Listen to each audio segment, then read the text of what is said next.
بسم اللہ الرحمن الرحیم۔ شرک کی تعریف اور آج کے دور کے مشرکانہ عقائد و اعمال۔ شرک کے معنی۔ لغوی طور پر شرک کے معنی ساجی یا برابری کے ہوتے ہیں، لیکن اصطلاحاً اللہ تعالیٰ کی ذات، صفات، حقوق و اختیارات میں کسی کو بھی شریک کر دینے کے ہوتے ہیں۔ مثلاً کوئی یہ کہے کہ جو کام اللہ تعالیٰ کرتا ہے وہ دوسرا بھی کر لیتا ہے، اللہ تعالیٰ اس بات کا اختیار رکھتا ہے اور کوئی دوسرا بھی اس کا اختیار رکھتا ہے۔ اللہ تعالیٰ کی یہ صفت ہے کہ وہ چھپی چیز کا علم رکھتا ہے اور دوسرا بھی عالم الغیب ہے۔ اس قسم کے عقائد اور ان کے تحت اعمال کو شرک کہا جاتا ہے۔ اللہ تعالیٰ فرماتا ہے اعوذ باللہ من الشیطان الرجیم ان اللہ لا یغفر ان یشرک به ویغفر ما دون ذلك لمن یشاء ومن یشرک باللہ فقد افترى اثما عظیما۔ سورۃ النساء آیت نمبر 48۔ ترجمہ: بے شک اللہ اس گناہ کو تو معاف نہیں کرتا کہ اس کا شریک ٹھہرایا جائے، اس کے سوا جس گناہ کو چاہے معاف کر دے گا، اور جس نے اللہ کے ساتھ شرک کیا اس نے بہت ہی بڑا بہتان باندھا۔ اللہ تعالیٰ کی ذات، صفات، علم و تصرفات اور اختیارات میں شریک ٹھہرا کر کسی نبی یا ولی کو اس کا ہمسر و ہم پلہ قرار دینا انتہائی بدترین عمل اور ظلم عظیم ہے۔ بڑے سے بڑا گناہ بھی اگر اللہ چاہے تو بغیر توبہ کے بھی معاف کر دے یا کچھ عرصہ عذاب دینے کے بعد پھر جنت میں داخل کر دے، لیکن شرک بغیر توبہ اور اصلاح کے ہرگز معاف نہیں ہو سکتا۔ شرک پر مرنے والے پر جنت حرام کر دی گئی ہے اور جہنم اس کا ہمیشہ کا ٹھکانہ ہے۔ سورۃ المائدہ آیت نمبر 72۔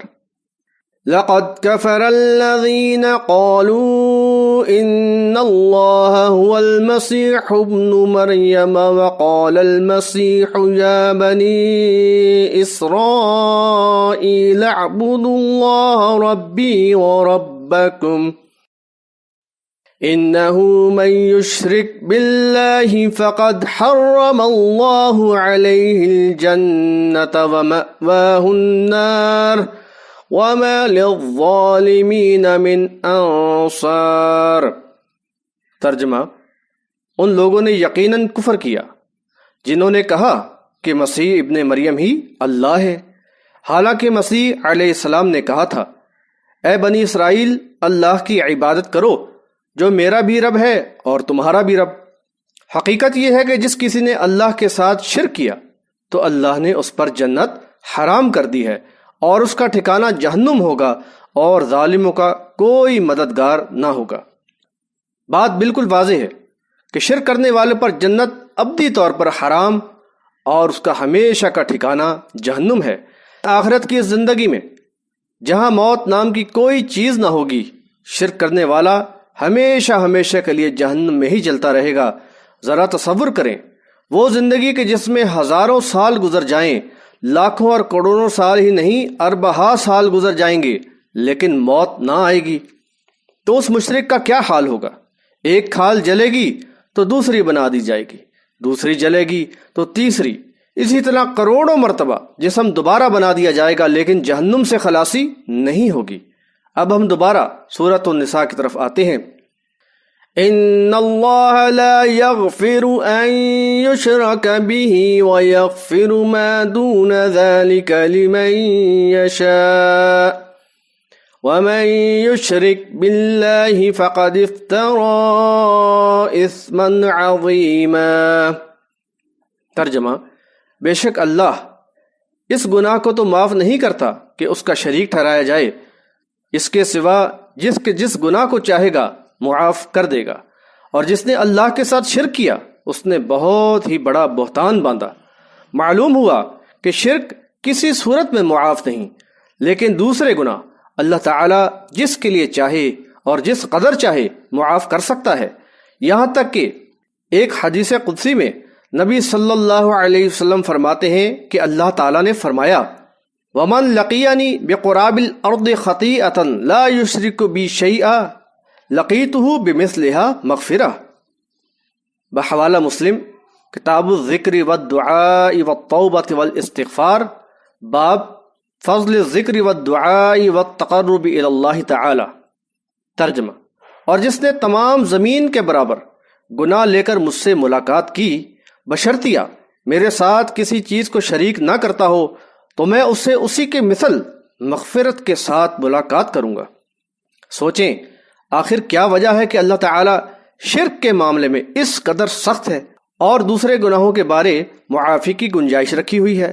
معاذ رضی اللہ تعالی عنہ سے روایت ہے کہ نبی صلی اللہ علیہ وسلم نے فرمایا یا معاذ هل تدری حق اللہ علی عبادہ وما حق العباد علی اللہ قلت اللہ ورسولہ اعلم قال فإن حق اللہ علی العباد ان يعبدوه ولا يشركوا به شيئا وحق العباد على الله ألا يعذب من لا يشرك به شيئا فقلت يا رسول الله أفلا أبشر به الناس قال لا تبشرهم فيتكلوا بحوالہ بخاری کتاب الجہاد والسیر باب اسم الفرس والحمار۔ ترجمہ: اے معاذ کیا تم جانتے ہو کہ اللہ تعالیٰ کا حق اس کے بندوں پر کیا ہے اور بندوں پر اللہ کا حق کیا ہے؟ میں نے عرض کیا کہ اللہ اور اس کا رسول ہی خوب جانتا ہے۔ فرمایا اللہ کا حق بندوں پر یہ ہے کہ اس کی عبادت کریں اور اس کے ساتھ کسی کو شریک نہ کریں، اور بندوں کا حق اللہ پر یہ ہے کہ جو شخص اس کے ساتھ شرک نہ کرتا ہو اس کو عذاب نہ دے۔ میں نے عرض کیا میں اس بات کی لوگوں کو بشارت دے دیتا؟ فرمایا نہیں، ورنہ وہ اسی پر بھروسہ کر لیں گے۔ کیا اللہ تعالیٰ اپنا حق معاف فرما دے گا؟ نہیں، ہرگز نہیں۔ اللہ کا حق یہی ہے کہ اس کے ساتھ کسی کو شریک نہ کیا جائے۔ یہی وجہ ہے کہ مالک شرک کو معاف نہیں کرے گا اور دوسرے گناہ جس کے لیے جتنا چاہے معاف کر دے گا۔ اس بات کو آپ اس طرح سمجھیں کہ ہر وہ بات جو اللہ تعالیٰ کی ذات، صفات، حقوق و اختیارات میں کسی کو اس کا ساجی یا اس جیسا بیان کرتی ہو وہ ناقابل معافی ہے، اور دوسرے وہ گناہ جس میں اللہ کی ذات، صفات، حقوق و اختیارات متاثر نہیں ہوتے قابل معافی ہیں۔ مثلا ایک شخص چوری کرتا، سود کھاتا، زنا کرتا تو یہ سارے کام خود اس کے لیے نقصان دہ ہیں، لیکن اس سے شرک نہیں ہوتا، لہٰذا یہ گناہ جس قدر اللہ چاہے تو معاف ہو سکتے ہیں۔ اس کے برعکس ایک شخص اللہ کے علاوہ اس کے کسی بندے کو غوث الاعظم یعنی کائنات میں سب سے بڑا پکارے سننے والا کہتا ہے تو یہ صرف اللہ کی صفت ہے۔ اس نے اللہ کی اس صفت میں اس کے بندے ہی کو شریک کر ڈالا، اس طرح یہ شرکیہ کام ہو گیا۔ اللہ تعالیٰ ہی اپنی تمام مخلوق کو ہر قسم کی ضرورت کی چیزیں مہیا کرتا ہے، جسے عربی میں الوہاب یعنی دینے والا کہتے ہیں۔ اب کوئی بندہ کسی فوت شدہ انسان کو داتا یعنی دینے والا کہے اور سمجھے اور اس عقیدے کے تحت اس کے مزار پر حاضری دے، اس سے دعا کرے تو یہ اللہ کی صفت جیسا بنا دینا ہو گیا۔ ایسے عمل کے بعد اگر وہ بغیر توبہ مر گیا تو اس پر جنت ہمیشہ کے لیے حرام ہے۔ موجودہ دور میں یہ امت شرک کی مختلف اقسام میں ملوث ہے۔ یہاں ہم شرک کی چند صورتوں کو بیان کر رہے ہیں تاکہ ہر کلمہ گو شرک جیسی گمراہی سے اپنے آپ کو محفوظ رکھ سکے۔ انشاءاللہ جلد اس کی تفصیل بھی بیان کر دی جائے گی۔ مثلا اللہ تعالیٰ کے علاوہ دوسرے فوت شدہ افراد سے دعائیں مانگنا، قبروں پر جا کر نظر و نیاز تقسیم کرنا اور وہاں منتیں ماننا، مزاروں پر شیرینی تقسیم کرنا یا چڑھاوے چڑھانا، قبروں یا آستانوں کے پاس جانور ذبح کرنا، قبروں کا طواف کرنا یا پیشانیاں ٹیکنا اور رکوع کی حالت میں جھکنا، قبروں کی طرف منہ کر کے صلاۃ ادا کرنا یا سجدہ کرنا، قبروں کی طرف ثواب اور تبرک کی نیت سے سفر کرنا، غیر اللہ سے مدد مانگنا جیسے یا رسول صلی اللہ علیہ وسلم مدد، یا علی مدد، یا غوث المدد وغیرہ کے نعرے، بیماری یا مصیبت سے بچنے کے لیے کڑا پہننا، دھاگا و تعویذ لٹکانا، امام ضامن باندھنا، مخصوص پتھروں کی انگوٹھی پہننا، گاڑی کی حفاظت کے لیے بچے کی پرانی جوتی لٹکا لینا، گھر کی حفاظت کے لیے گائے کے سینگ لگا لینا، پرندوں یا آدمیوں سے